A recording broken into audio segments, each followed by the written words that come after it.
Hi everybody, it's Talia here. I have another process video for you today, and I just want to explain this first half what I'm doing. So I'm creating my own stencil and mask, and I don't have any fancy cutting things, so I have to cut this out manually. So what I'm doing is I printed out the picture that I wanted, which is a map.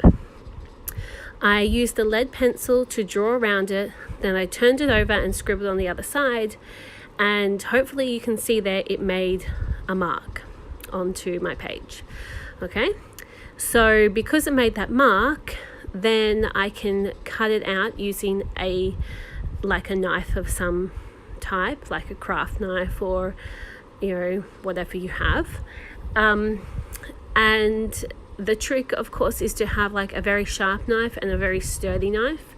Some of the really cheap craft knives that I've bought before get wobbly and yucky, and that makes it really difficult. Also underneath have like a self-healing mat like I have.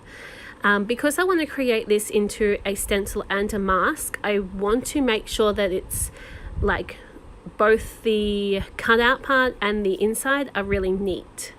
So that's important. Also, I'm cutting this out of fairly thick card, and I find that that works fine for stencils and masks, that I don't really have to worry about cutting it out of some sort of plastic or anything like this. So yeah, that is that. And now I'm just going to get into creating the rest of it.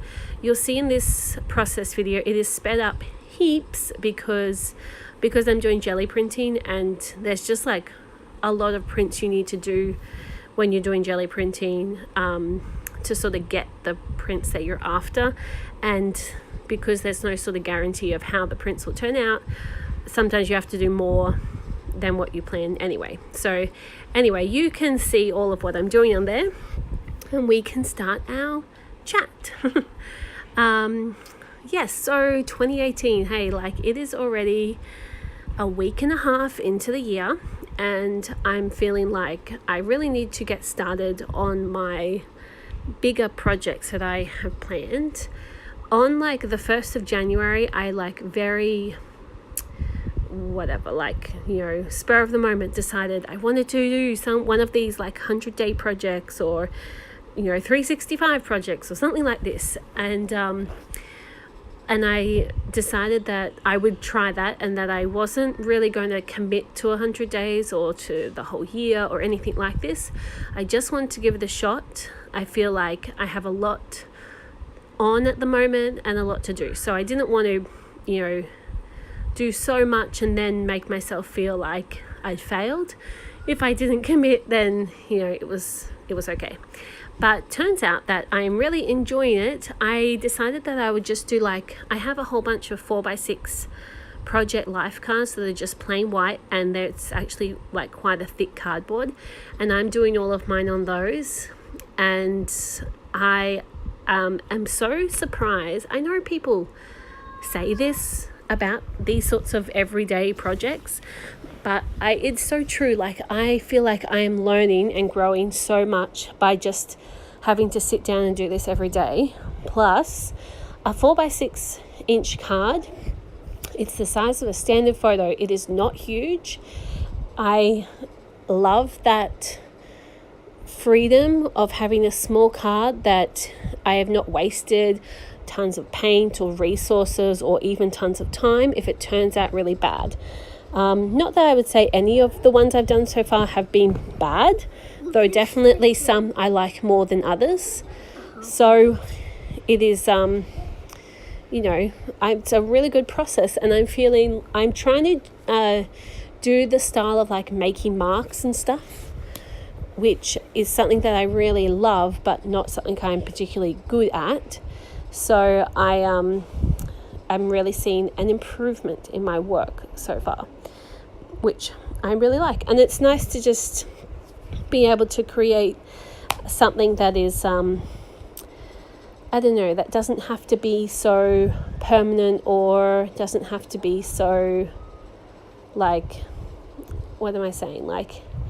it's just there and it can be done, and I could get rid of it. It's not some page that has to mean anything to me, or have some great meaning. It's not like these other projects where I'm working on the parasha and I really want to accurately, portray this part of the Bible or something like this. It's not like that at all. It is so easy and so simple.